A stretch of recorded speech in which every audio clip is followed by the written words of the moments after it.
Welcome back, WNST, Towson, Baltimore, and WNST.net.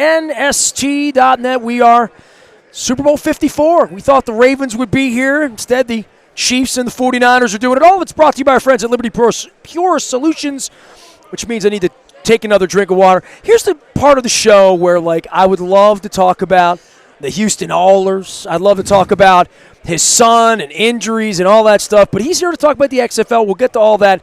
The commissioner, Goodell, doesn't come here, but Oliver Luck does. The XFL and, Mr. WWE here, Luke Jones, who loves wrestling and football. I guess that you're trying to get Luke Jones down to D.C. for a game. I've gotten various emails, but I don't know anything about the XFL other than what you told me last year. There we go. How about that? There we go. That's so good. Soup to That's nuts. A good starting point. Well, you're going to start playing football next week, literally, right? Yeah. So think about, all these despondent football fans. Everybody in this big convention center, 40 million people around the country, they're despondent because football season is over after the Super Bowl. Well, we aim to fill that void. We aim to fill that gap with good quality football beginning next weekend, February 8th and 9th. Baltimore folks have a nice, easy drive down 95 or, the Parkway or whatever to Audi Field. Beautiful little venue if you haven't seen it. It's where DC United So you're playing football at soccer stadiums? In a nice, tight, small soccer stadium, 20,000 seats. You got Cardale Jones, who's the presumed starter for Pep Hamilton's team. Right, Cardale, the great Ohio State quarterback, bounced around the NFL, really curious to see if he can regain that magic that he had during that Ohio State run, 6 years ago, to win the national championship. So we think it's going to be a fun league. It's going to be an up-tempo, fast-paced game. We've designed it that way. We've got some great coaches, Bob Stoops in Dallas and June Jones in Houston, Kevin Gilbride up in New York, the former OC. They're all Houston connections here. Well, there's a lot of Houston connections. It all comes from, the spoke of the wheel, right, in Houston. The commish. So, and we think we got some great players. But the interesting thing for me is, I'd be curious about your thoughts. The quality of play in professional and college football, in my mind, is off the charts. We're seeing the best football we've ever seen in terms of athleticism and strategy, and analytics are involved, and strength coaches and conditioning coaches and nutrition coaches and sleep coaches. Ohio State and Alabama are better than they've ever been. Yeah, we would agree with that, right? Clemson too. So the entire sport has been elevated in terms of the quality of play. What I believe is that gives us a better crop of player. I go to Houston for training camp with all of our 8 teams. We're all down there for 3 weeks, and I look at a guy like Sammy Coates. Auburn, 3rd-round draft choice. I was at the Senior Bowl with him. I remember him. And I look at this guy. He's big, he's strong, he's fast, he's catching everything. And I ask myself, why is he not in the NFL? I'm glad he's with us, believe me, because he's going to be fun to watch. But there's so many talented guys that can't stick on an NFL roster. And we have the benefit of those guys who have a chip on their shoulder because somewhere along the way they feel somebody made a bad decision about them, right? So these guys are playing hard. They are professional, they're emotional, they want to prove, they got something to prove. And that's going to come through, I think, when you watch these games starting next weekend. What was your first attraction to this? First time you hear about it, when I think of it, I think of He Hate Me. And, He Hate Me was 19 years ago. Yeah. Or 17 years ago, right? It was 2003, right? Was the year you guys? No, you guys played one. You guys played one. 2001. I remember it was. I get trips mixed up, but I was in Portland, Maine, right after we won the Super Bowl on the night of the He Hate Me game, and I remember where I was because it was like, well, maybe this will work. Maybe it'll catch on. Look, I'm old enough. I remember USFL. I know you do as well. I remember the World Football League back in the 70s, and all of the upstarts. I've watched arena football come and go 5 different times in and out of Baltimore, Washington. At some point, something will challenge it, like the wrestling thing's challenging Vince right now. Things are going to happen. That's the nature of things, right? Right. It's the normal entrepreneurial cycles in this country. What attracted you to it? So what attracted me to it was a couple of things. One was Vince and the resources that he's committed.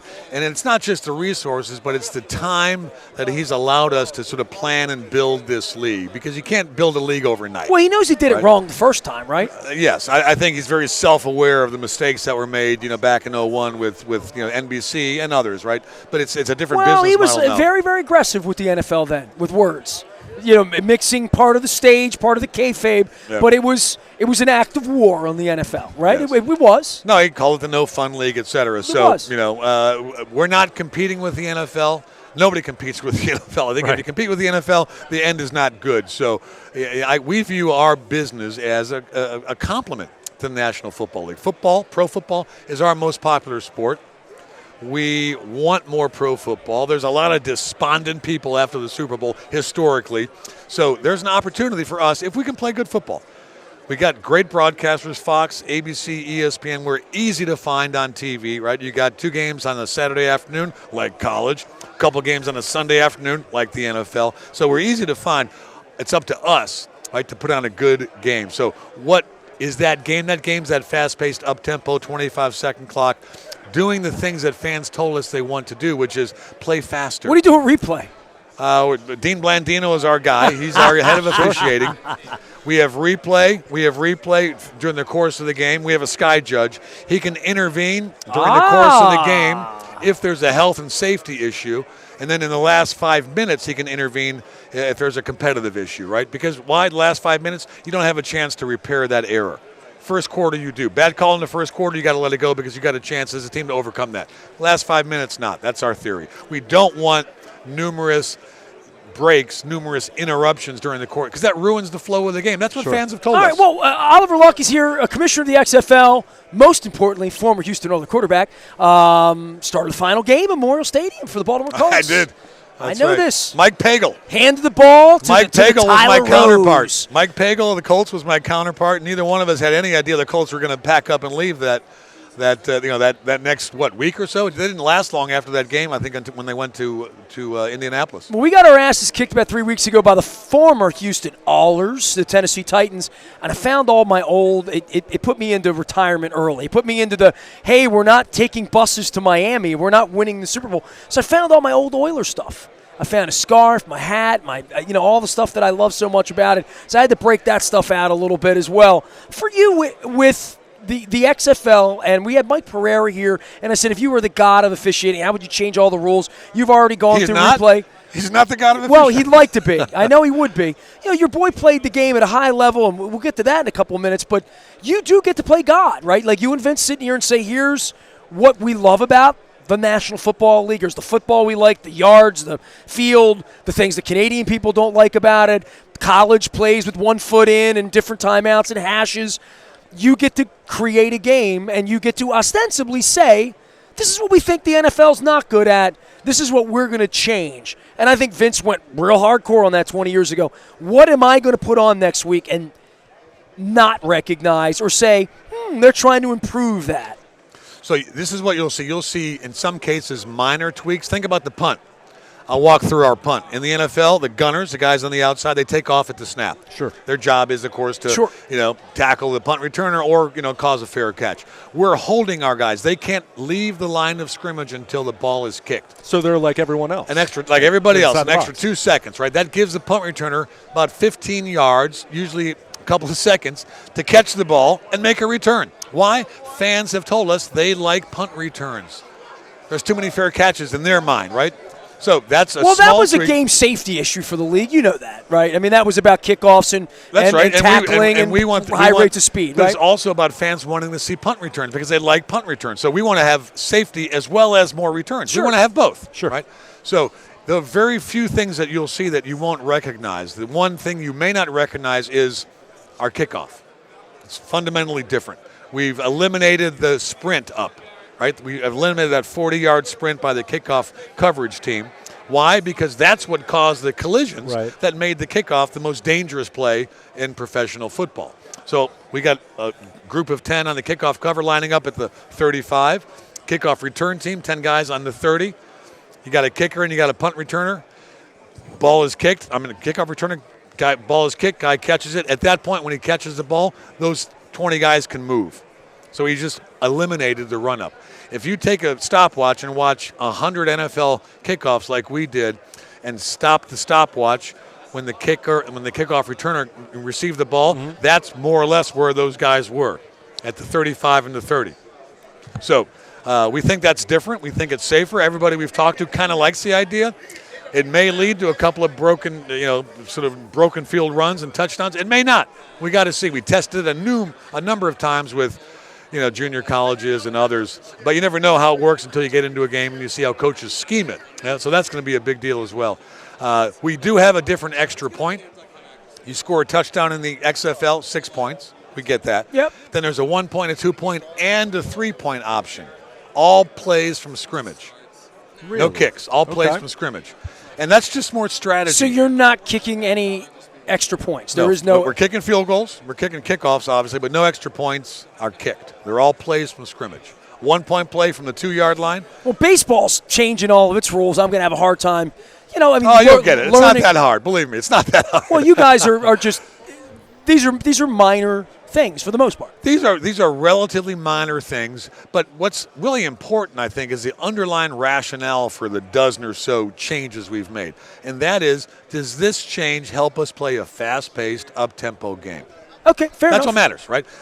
And so more important than the change itself, I think, is really the rationale that undergirds it, right? And it's easy for us to change because we're a brand new startup league. Much harder for a more established league, whether it's the NCAA or the NFL, right, to change because of the entrenched interest that exists. In going through this process over the last couple of years, and that was a big difference with Vince doing this the first time around, where even has talked about probably should have spent more time building a foundation and then starting to play. How hands-on has he been? Because coming at this from a pro wrestling perspective and understanding what he's done with the empire he's created with WWE, at age 74, he still has a reputation for being extremely hands-on, whether people like that or not. I mean, this was his image that he created over decades. How hands-on has he been, and what has it been like working with him? Of these tweaks and things like that, how much has been Vince's insight? Well, first of all, he's great to work with. He's an incredibly smart guy. He gets right to the point. There's no beating around the bush with Vince. He's got a number of things going on in his life. Sure. Obviously, runs a publicly traded company that generates almost $1 billion a year, WWE, and that's clearly his primary focus. But he's been fairly involved with me. I check in with him really all the time. He wants to know about the big decisions and why. Mm-hmm. So as we went around hiring head coaches, here's why Bob Stoops is going to be a great head coach for us. Or here's why June Jones and his run and shoot's going to work well for us in Houston. So he's been involved with it. He's more involved on a day-to-day basis with a lot of the marketing, a lot of the business side of things. I focus on the football. My partner, Jeffrey Pollack, who's the president and COO of the company, former executive with the LA Chargers. Jeffrey's focus is really the business side, so he's probably more involved on that side than he is on the football side. He knows the game, doesn't know all the intricacies of the game, and that's okay. That's why he hired me. I mean, he clearly had an interest to try this again 20 years later. Well, I mean, he has to have some passion. He does understand how important football is to the social fabric of this country, right? It's a great uniter, right? Here we are at this convention center with I don't know how many 500 radio stations and TV stations and podcasters all doing their thing. That's critically important. Sunday's Super Bowl, it's a major holiday in this country. So he gets all that. And he sees, of course, a business opportunity as well, right? Football is unbelievably popular. I think I saw this story not too long ago of the top 50 rated TV shows this past calendar year, 2019. 41 were NFL games. Of those remaining 9, something like 4 or 5 were college games. So 45 of the top 50 And then there's the Grammys, shows. the Oscars, and whatever, right? And that. And a couple other things. That's it, right? Football draws. It's become our national pastime. It's what we like to watch on television. So he clearly sees a business opportunity. And, we're doing this for lots of different reasons. Ultimately, it's for the love of football because it is a risk. There's no question about that. Oliver Luck here, former Houston All-or quarterback and XFL commissioner, but the young kids think of you as like the colonel of the Army's dad and like all that stuff, right? Some thoughts about your boy. I mean, you were here last year. We were talking about him coming back, and I can only imagine as a parent for some jackwagon like me to be asking you about family pride. I think it's a family decision as much as anything, but it played out. And I'm sure as a parent, as a friend, it's unique. It's very unique. I understand it because I see broken down football players here. Yeah. They're not hard to find. There's a lot of them walking around this convention center radio row. So I'm sitting with one of them probably, right? No, I knock on wood. I've seen your As golf a game. backup. I was a backup. So I never got in all that often, right? And was able to avoid most of the bad You weren't a backup injuries. when you played in college and got in the car. Yeah, I mean, you get beat up. You get a couple concussions, you break a couple Just a bones. couple. That's part of it. Just a couple, right. So I guess I would say this about any player, my son included. I really admire the guys who walk away on their own terms. I admire what Luke Kuechly did, right? And you can see the passion in Luke because he's leaving something he loves, but, he made a decision. That was a great decision for him. I think Andrew's decision was a great decision for him. My wife and I, his 3 siblings, we got 4 kids. We were all aware that he was getting somewhat frustrated with that cycle of injury rehab. He came back. Comeback player of the year last year. Well, you raised him to be a quarterback, but you raised him to live a long, healthy life, right? And he's a guy who has flip phones, right? So he saves most of his money. He's got a Stanford degree. He's got a lovely wife. They got a new baby, 2.5 months or so ago, new baby.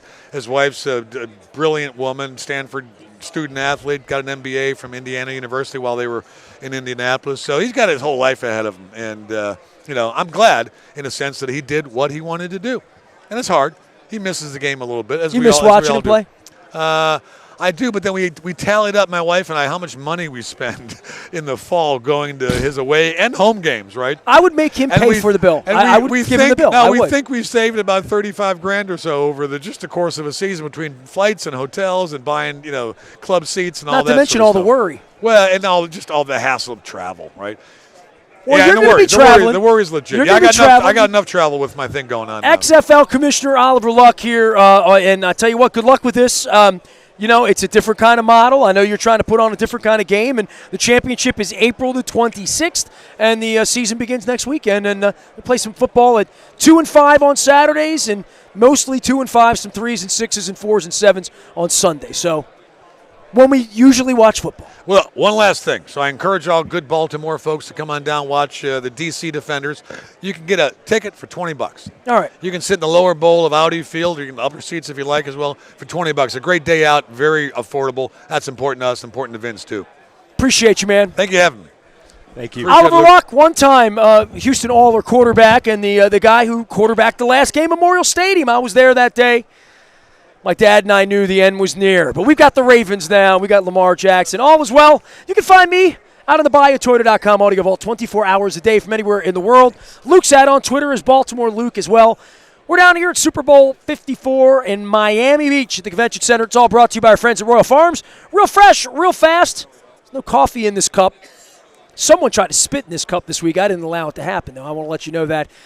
49ers and the Chiefs, if you see these cool little planners, you can find them out at sporticulture.com. My man Court is on it as well. And Leonard Raskin at Raskin Global. I've got to get the Invest Mints out. But I got the lip balm here. My lips hurt real bad. And our friends at Liberty Pure, which keep me hydrated so my lips don't hurt real bad. Hey, that's Darius Smith. Liberty Pure Solutions. acleanwater.com. We are WNST.net, AM 1570, and WNST Taos in Baltimore, and we never stop talking Baltimore sports.